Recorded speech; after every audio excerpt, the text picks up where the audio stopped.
Good morning, everybody. Happy Friday. I ran into something this morning that is extremely disturbing to me. Okay. I went down to vote this morning at our local voting office here in Russellville. And they put my name and everything in the little computer thing, and it kept saying they couldn't find me. And I explained to the lady that I was not a registered voter. And she explained to me that I would not be able to vote in the election, that I could go ahead and register, but that I was not eligible to vote in this election unless I was a registered voter. You know, nowhere in the Constitution does it say that I have to register to vote. I'm pretty sure that the Supreme Court and every court in the land would agree that it is my right to vote. Period. And the Constitution does also state that any law that supersedes the Constitution of the United States is null and void. So in its basic simplistics, okay, I have the right to vote. Any law that supersedes that right is null and void, which means this lie that you must register in order to vote, that is unconstitutional. You know, I'm not a super paranoid person, but this Orwellian type of thing, I'll give you a good example.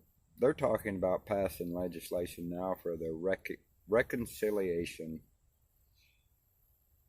project. Basically what that is if you're not a liberal, you won't be considered an American citizen. They're going to reconcile that you either comply with the demigod liberals and their agenda, or you lose your rights. I believe this is one of those cases that I would love to see go to the Supreme Court.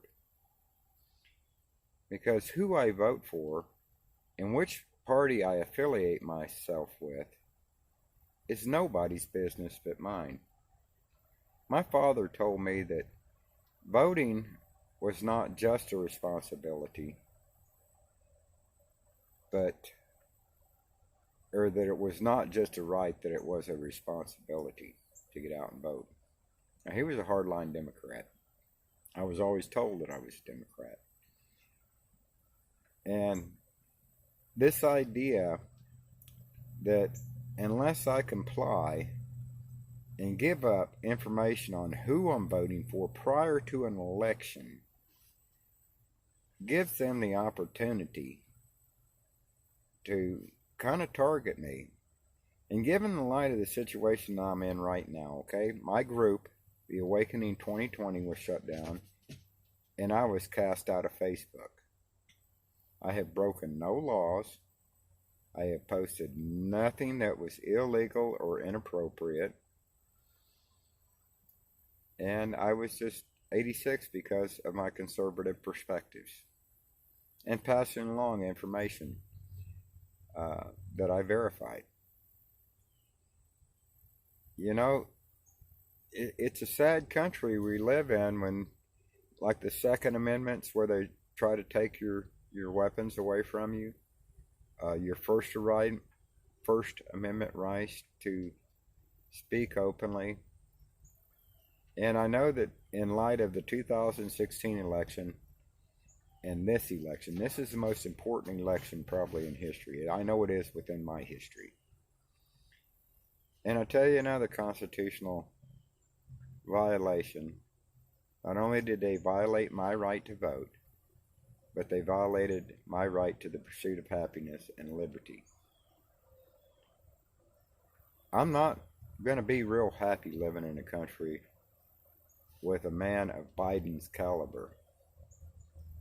Okay, I have my personal beliefs about him, and I'm sure that everybody else has developed kind of a sense about which candidate they would like to see in the White House. So my pursuit of happiness is to see this country great again, to see it better. That's why I want to see this go to the Supreme Court. I need to find a lawyer with some teeth that's willing to dig into this, because this is a constitutional violation of my rights to liberty and pursuit of happiness.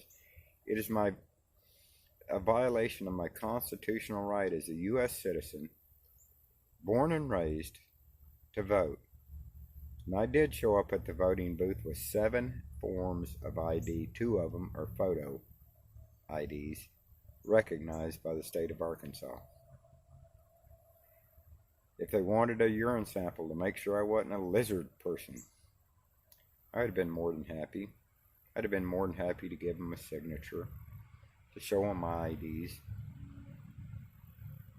But I am not going to tell anybody who I'm voting for. Period.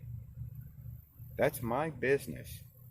When I step into that voting booth and cast my ballot, that is nobody's business, and Arkansas does not have the right to tell me that I don't have the right to vote if I don't follow their laws, because their laws supersede constitutional law. Doesn't look like I'm going to get a vote in this election, but no, that's my guy, you know. And I'm hoping to, like I said, find a lawyer that will pursue this. And I hope that it makes it to the Supreme Court. I think it has a good chance of being part of the revision of voting laws. That you don't have to disclose whether you're Republican or Democrat or conservative or independent. That's nobody's business. That's your business. That's between you and God. But anyways, the Sabbath is approaching, and I'm going to enjoy the rest of my day and not let this eat my lunch. But I just thought you should know that this is not cool. And people, I've already had a person say, why don't you just go ahead and register? What's the big deal? And that's a huge problem in this country, that we keep giving our rights away and giving our rights away and saying, just comply, and stuff. No, that ain't my game. I'm sorry. I don't play well with others. But like I said, God bless you guys, and I hope to hear from you. Leave me some comments. What are your thoughts? No, but peace out. Happy Sabbath.